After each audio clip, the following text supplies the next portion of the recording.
గట్రా కట్ చేసి దౌర్జన్యం సార్. ఇన్ని 28 సంవత్సరాలు ఇది ఇలాంటి సీఎంని ఎక్కడో చూడలేము మేము. మొత్తం వస్తున్నారు, మొత్తం వచ్చి మనుషులు నాకొస్తున్నారు, బయటలు అన్ని చేస్తున్నారు అన్న. ఇంత దౌర్జన్యం ఎక్కడా లేదు. పని చేసుకునే వాళ్ళు కదా.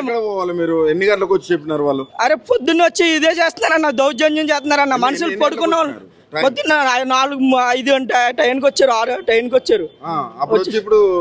కాల్ చేస్తున్నారు. సామాన్ గట్రా తీసుకొని టైం ఇవ్వట్లేదు సార్, ఏమి ఇవ్వట్లేదు. ఏమన్నా వీడియో తీసినా తీసుకెళ్ళి అందులో వేస్తున్నారు.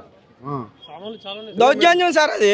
ఇప్పుడు రెంట్కి ఇచ్చుకుని ఇప్పుడు ఇంట్లో ఉండే వాళ్ళు ఏం చేయాలి సార్? ఇప్పుడు పిల్లలతో ఉన్నారు, చిన్న పిల్లలు ఉన్నారు, ప్రెగ్నెన్సీ ఉన్నారు, అందరూ ఉన్నారు సార్.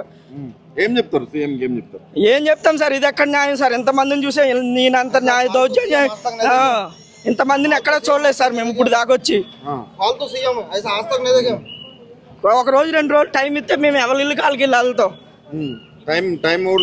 ఏమీ లేదు సార్. చూసారు కదా సార్, మీరు చూసారు కదా సార్, మీరు గట్ట అలా అడుగుతున్నారు. చూసారు కదా ఎక్కడ పోవాలి, ఇల్లు గట్ట చూసుకొని గట్ట లేదు కదా ప్లేస్.